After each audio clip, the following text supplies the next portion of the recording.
الحمد لله رب العالمين والعاقبة للمتقين ولا عدوان إلا على الظالمين وأشهد أن لا إله إلا الله وحده لا شريك له ولي الصالحين وأشهد أن محمدا عبده ورسوله وصفيه من خلقه وخليله سيد الأولين والآخرين اللهم صل عليه وعلى آله وصحبه ومن اتبعهم بإحسان إلى يوم الدين أما بعد.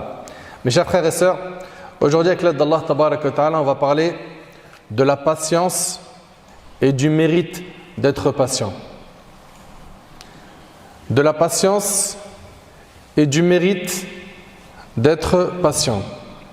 Comme vous le savez, sur terre, nous sommes mis à l'épreuve par notre Seigneur Azza wa Jal. Nous sommes éprouvés par des malheurs, mais aussi par le bien. Comprenez-le, que la richesse peut être une épreuve.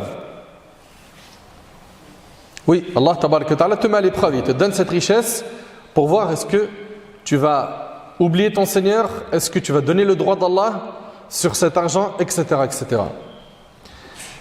Et Abdullah ibn Mas'ud radiyallahu anhu, il a dit la foi est divisée en deux. Il a dit une moitié c'est la patience et l'autre moitié c'est la reconnaissance. Être reconnaissant envers Allah. Et Ali ibn Abi Talib radiyallahu anhu, ce noble compagnon, il a dit la place qu'occupe la patience est celle qu'occupe la tête par rapport au corps. Vous êtes bien d'accord qu'un corps sans tête, il n'est pas animé, n'est-ce pas? Et donc, le musulman se doit d'avoir de la patience. Et c'est quoi exactement la patience? La patience, mes chers frères, mes chères sœurs, c'est le fait de maîtriser son ego.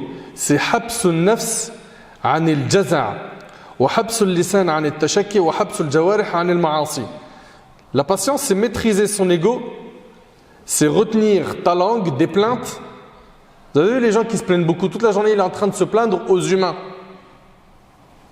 Et ces mêmes personnes-là, pour beaucoup d'entre elles, pour ne pas généraliser, elles ne se plaignent pas assez à leur Seigneur. Dès qu'ils ont des problèmes, au lieu d'aller prier, demander à Allah, invoquer Allah, chercher le secours, le soutien d'Allah, non, ils vont aller voir les humains pour chercher des solutions.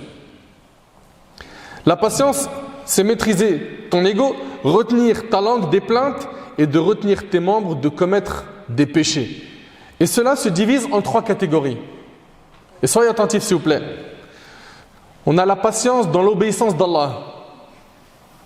Et on va détailler ce point, Inch'Allah. On a également la patience face au péché.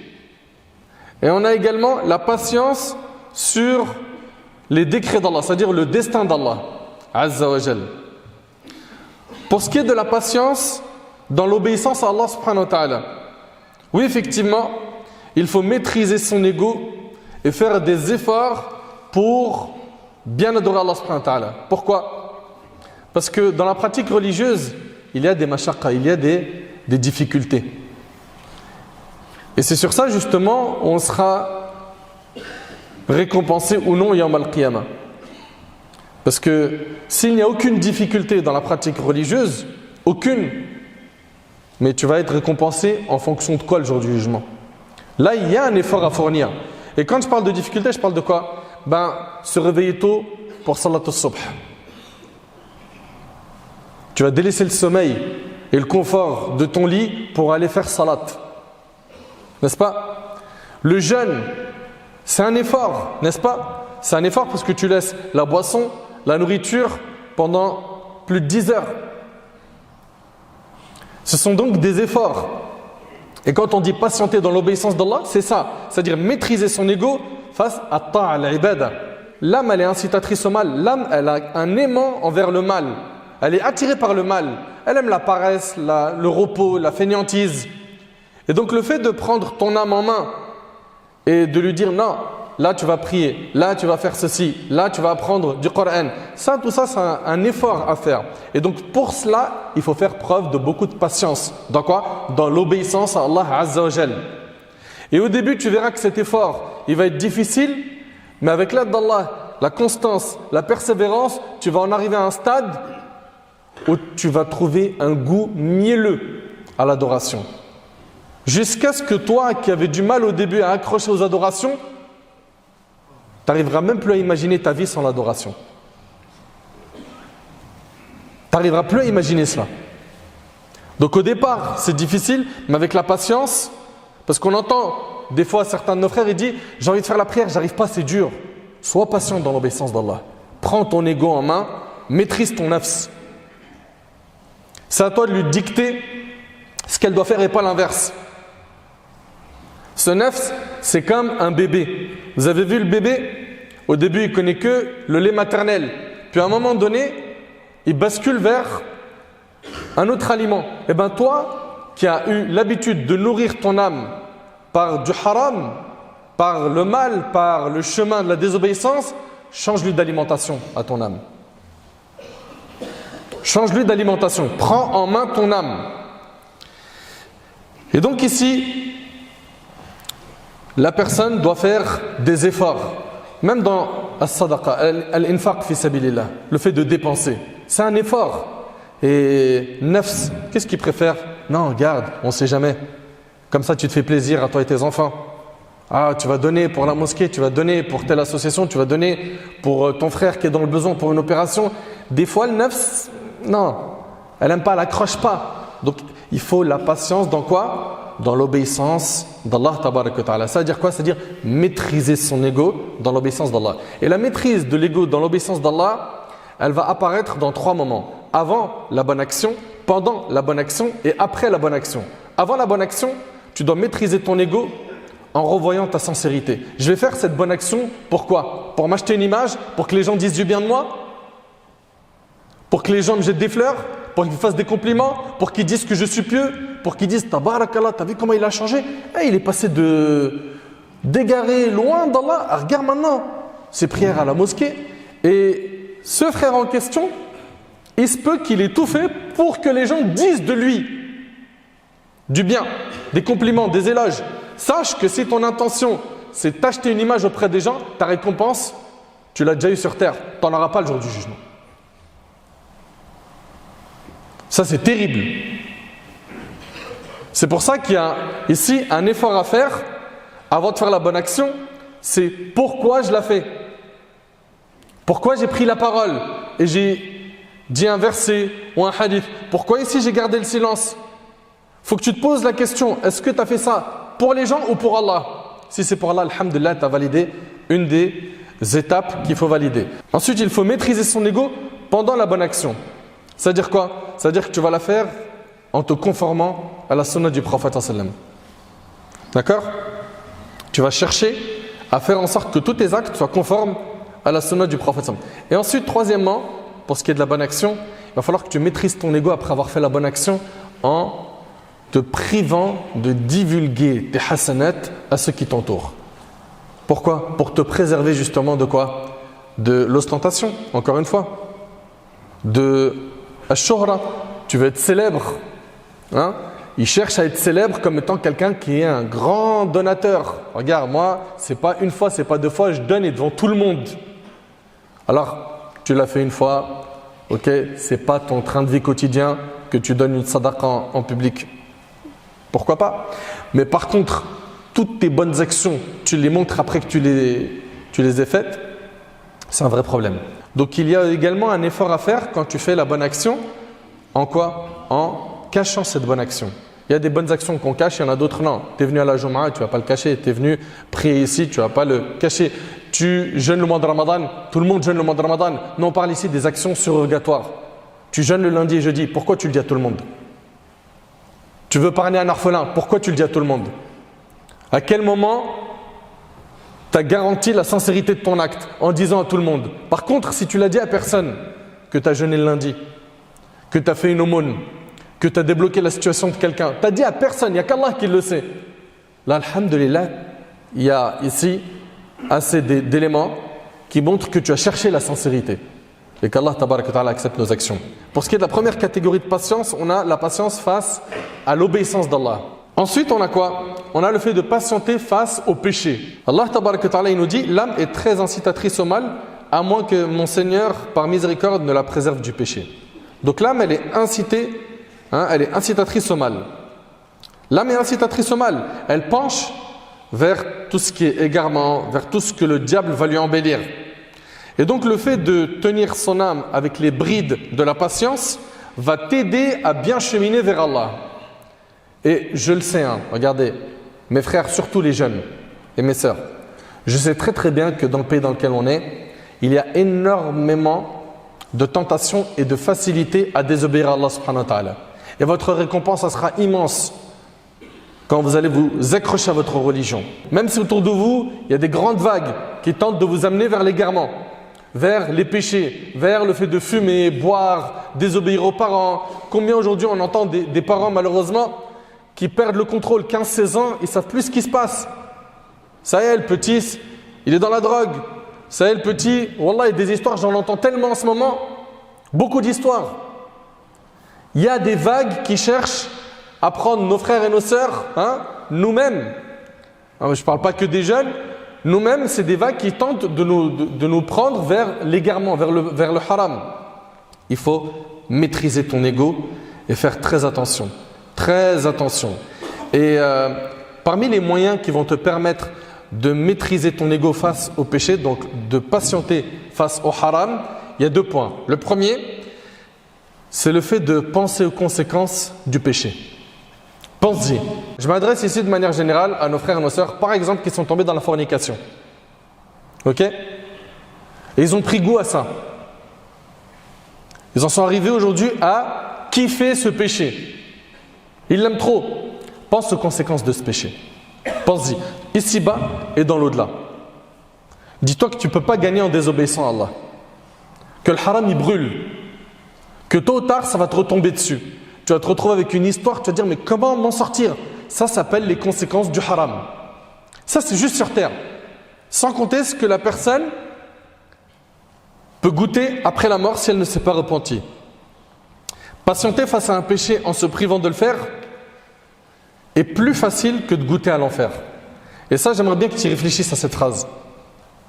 Patienter en maîtrisant ton nafs, en te privant de faire un péché, c'est plus facile que de goûter à l'enfer. Et si l'intelligent compare ce péché qu'il veut faire, qui est un plaisir finalement éphémère, avec ce qu'il risque comme châtiment le jour du jugement, cela l'aidera à abandonner le péché. Juste réfléchis. Tu vas gagner quoi? Quelques minutes de plaisir en faisant ce péché, mais regarde, tu t'exposes à quoi de l'autre côté? Donc ça, c'est un parmi les moyens de te convaincre de lâcher ce monde. Deuxièmement, pour lâcher le haram, on est en train de parler de patienter face au haram, il y a le fait d'avoir de la pudeur envers Allah. Subhanallah, on les voit aujourd'hui, nos jeunes, ils font des péchés et ils se cachent. Pourquoi? Pour que les parents ne les voient pas. Mais Allah, tabaraka ta'ala, il te voit.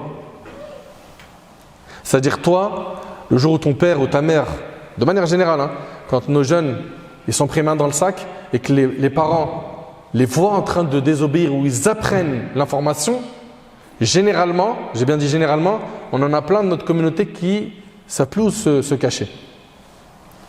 Mais ça c'est un humain, c'est pas lui qui va te juger le jour du jugement. Réfléchis maintenant à ton Seigneur qui te voit tout le temps, en public et en secret.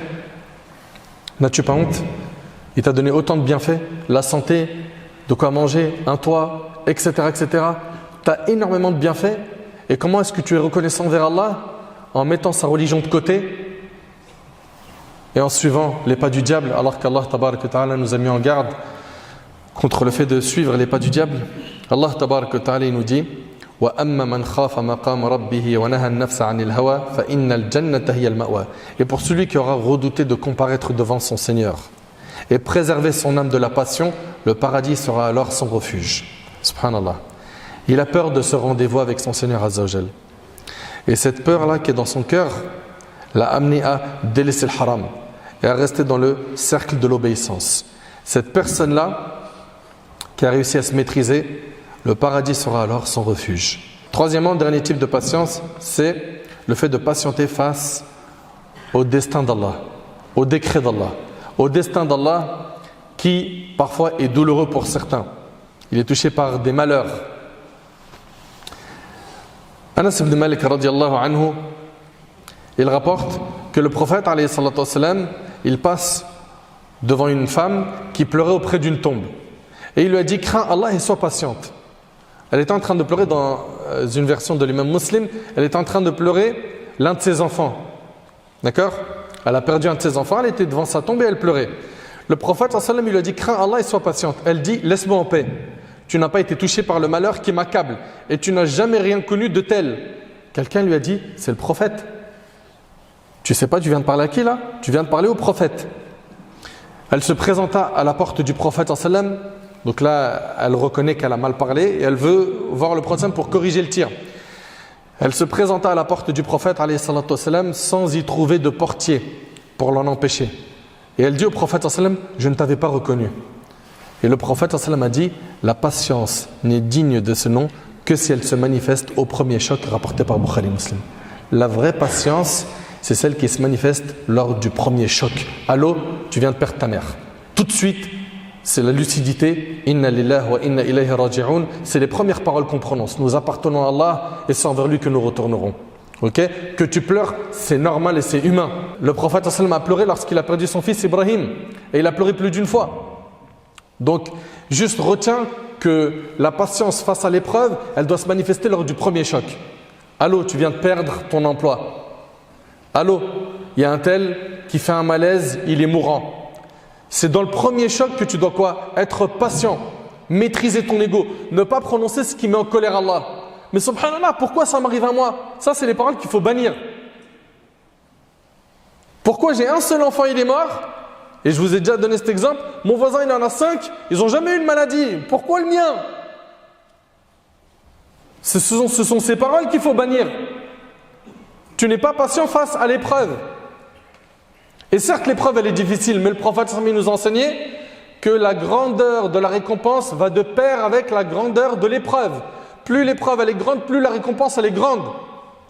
Et puis sache que par cette patience face à cette épreuve, Allah tabarak wa ta'ala, il est en train de te préparer une récompense qui est immense. Allah tabarak wa ta'ala, il nous dit وَلَنَبْلُوَنَّكُمْ بِشَيْءٍ مِّنَ الْخَوْفِ وَالْجُوعِ وَنَقْصٍ مِّنَ الْأَمْوَالِ وَالْأَنفُسِ وَالثَّمَرَاتِ وَبَشِّرِ الصَّابِرِينَ الَّذِينَ إِذَا أَصَابَتْهُمْ مُصِيبَةٌ قَالُوا إِنَّ لِلَّهِ وَإِنَّا إِلَيْهِ رَاجِعُونَ. Allah subhanahu wa ta'ala, il nous rappelle que sur terre, on va être éprouvé. Et d'ailleurs, la base de cette vie, c'est l'épreuve. La base de cette vie, c'est l'épreuve. Tu veux le repos et le confort éternel, c'est pas ici, c'est après la mort. Fais le Jannah, qu'Allah nous accorde le paradis. Allah Ta'ala dit très certainement, nous vous éprouverons par un peu de peur. De peur par qui? Par l'ennemi. De faim et de diminution de biens. Oui, tu vas perdre ton argent. De personnes, tu vas perdre des proches, des amis. Et de fruits, c'est-à-dire les récoltes. Et fais la bonne annonce aux endurants qui disent quand un malheur les atteint, Inna lillahi wa inna ilayhi raji'un. Apprenez cette invocation, c'est l'invocation qu'on prononce quand on est touché par un malheur. Certes, nous appartenons à Allah et c'est à lui que nous retournerons. Tu appartiens à Allah et tôt ou tard tu retourneras vers lui Azza wa Jal. Donc patiente face aux épreuves. Et parmi les choses qui nous aident à patienter face à l'épreuve, il y a plusieurs choses. La première, c'est d'avoir la foi au destin, bon et mauvais. Et quand on dit avoir la foi au destin bon et mauvais, il est mauvais en réalité en apparence. Parce que l'affaire du croyant ne comporte que du bien. Tu as eu une épreuve en tant que croyant, pour toi c'est un malheur, c'est un mal, mais derrière Allah te cache beaucoup de bien. Il t'élève en degré, il te pardonne tes péchés, il te rapproche de lui, etc. etc. C'est une kafara lidhunub. Allah Ta'ala est en train de t'expier tes péchés. Allah Ta'ala nous dit Ma asaba min musibatin fil ardi wa la fi anfusikum illa fi kitabin min qabli an nabra'aha inna dhalika 'ala Allah yasir. Nul malheur n'atteint la terre ni vos personnes qui ne soit enregistré dans un livre avant que nous ne l'ayons créé. Et cela est certes facile à Allah. C'est-à-dire que tout ce qui t'arrive, ça a été écrit par Allah, c'était destiné. Est-ce que ça veut dire par là que tu n'as pas le libre arbitre? Absolument pas. Tu es libre de tes choix. Mais tout ça, Allah Tabaraka wa Ta'ala le savait à l'avance. Et un jour, Ubadah ibn Samit radiyallahu anhu dit à son fils, ô mon fils, tu ne goûteras pas réellement à la foi tant que tu ne croiras pas que ce qui t'est arrivé devait t'arriver. Et que ce qui ne t'est pas arrivé ne pouvait t'atteindre. Tu ne goûteras pas réellement à la foi tant que tu ne croiras pas que ce qui t'est arrivé devait t'arriver. Ce qui t'a atteint là, ce qui t'a touché, devait t'atteindre. Et que ce qui ne t'est pas arrivé ne pouvait t'atteindre. Tu n'as pas réussi à te marier avec cette sœur, avec ce frère, tu n'as pas réussi à décrocher cet emploi, etc. etc. Ce qui ne t'est pas arrivé ne pouvait t'atteindre. Tu as fait toutes les causes et ça ne marche pas. sache que ça, c'était écrit par Allah. Ce qui va embellir, bi'idhnillah, cette vie à tes yeux, c'est ta satisfaction du destin d'Allah. Plus tu vas être satisfait du destin d'Allah, plus tu seras heureux dans ta vie. Et parmi les choses qui aident à tenir face au destin d'Allah, le fait de désirer ardemment la récompense d'Allah tabarak wa ta'ala. Allah azza wa jalla, il nous dit à la fin وَبَشِّرِ الصَّابِرِينَ الَّذِينَ إِذَا أَصَابَتْهُم مُّصِيبَةٌ قَالُوا إِنَّا لِلَّهِ وَإِنَّا إِلَيْهِ رَاجِعُونَ أُولَٰئِكَ عَلَيْهِمْ صَلَوَاتٌ مِّن رَّبِّهِمْ وَرَحْمَةٌ وَأُولَٰئِكَ هُمُ الْمُهْتَدُونَ. Ceux qui disent Inna lillahi wa inna ilayhi raji'un, Allah ta'ala il dit, ceux-là reçoivent des bénédictions de leur Seigneur ainsi que la miséricorde, et ceux-là sont les bien guidés. Parmi les choses qui nous aident également à surmonter les épreuves, c'est de savoir qu'après la difficulté vient la facilité. Ça, c'est une règle divine. Allah tabaraka ta'ala il dit fa inna ma'al usri yusra, inna ma'al usri yusra. La difficulté s'accompagne toujours d'une facilité. Oui, la difficulté s'accompagne toujours d'une facilité. Ceci est la promesse d'Allah. Toute difficulté, si grande soit-elle, s'accompagne d'une facilité. La formulation en arabe indique que pour la même difficulté, une et même difficulté, plusieurs facilités sont accordées. Donc, toi qui es dans le four de l'épreuve, sache que la délivrance est proche. Juste, tiens bon dans ta religion, fais de dua, fais les causes, craque pas. Également, le prophète alayhi salatu wassalam, dans le hadith rapporté par Al-Hakim et d'autres, il a dit, sache que le secours vient avec la patience. Regarde, le secours il vient avec la patience. Que l'affliction s'accompagne d'une délivrance et que la difficulté s'accompagne d'une facilité. Et parmi les choses également qui nous aident à tenir face à l'épreuve et à accepter le destin d'Allah tabaraka wa ta'ala, à être patient face au malheur, le fait de te rappeler tous les bienfaits que tu as de la part de ton Seigneur. Certes, Allah t'a privé de ça, mais regarde, il t'a donné quoi? Regarde combien de bienfaits tu possèdes. Tu jouis d'énormément de bienfaits. Si tu penses à tout cela, ça t'aidera à être plus patient. Et aussi, garde en tête que lorsqu'on est touché par des épreuves, c'est le résultat de nos péchés. Allah Ta'ala dit وَمَا أَصَابَكُم مِّن مُّصِيبَةٍ فَبِمَا كَسَبَتْ أَيْدِيكُمْ وَيَعْفُ عَن كَثِيرٍ. Tout malheur qui vous atteint est dû à ce que vos mains ont acquis. Et il pardonne beaucoup. Ça veut dire quoi? Ça veut dire que c'est à cause de nos péchés qu'on subit ces épreuves. Donc si tu te rappelles de tout cela, ça va t'aider, Inch'Allah, à te repentir quand tu es touché par une épreuve, à revenir vers Allah, à le craindre comme il le faut, à avoir de l'espoir de sa miséricorde, etc. Allah Ta'ala il dit également وَإِن تَصْبِرُوا وَتَتَّقُوا فَإِنَّ ذَلِكَ مِنْ عَزْمِ الْأُمُورِ. Mais si vous êtes endurant et pieux, voilà bien la meilleure résolution à prendre. Et Allah Azza wa Jalla il dit إِنَّمَا يُوَفَّى الصَّابِرُونَ أَجْرَهُمْ بِغَيْرِ حِسَابٍ. Les endurants, ceux qui ont enduré, les endurants auront leur pleine récompense sans compter. C'est-à-dire que tu auras énormément de récompenses qui t'attendent le jour du jugement. Subhanallah. Mes chers frères, mes chères sœurs, Allah Tabaraka wa Ta'ala nous a recommandé la patience dans 90 versets. Allah Ta'ala a fait l'éloge de ceux qui sont patients et il leur a annoncé des bonnes nouvelles, qu'ils auront des récompenses sans limite le jour du jugement. Tenons bon et soyons patients face à l'obéissance d'Allah Subhanahu wa Ta'ala. Soyons patients face au péché, craque pas ton pas dans le péché. Tiens bon, invoque Allah, fréquente des pieux, apprends beaucoup ta religion, apprends à connaître Allah, ça t'aidera à mieux l'adorer. Et patiente face au destin d'Allah tabaraka wa ta'ala, et garde en tête que tout ce qui nous arrive, même si en apparence ça peut te sembler être un grand malheur, sache que derrière ce malheur, alhamdulillah, il y a un grand bien pour nous. Enfin, relativise et on demande à Allah tabaraka wa ta'ala, pour terminer, de faire de nous des patients. On demande à Allah Azza wa Jal de nous accorder la force de tenir face aux épreuves, qu'Allah subhanahu wa ta'ala fasse de nous des pieux, qu'Allah Azza wa Jal nous aide à tenir et à nous accrocher à notre dîn jusqu'à notre dernier souffle.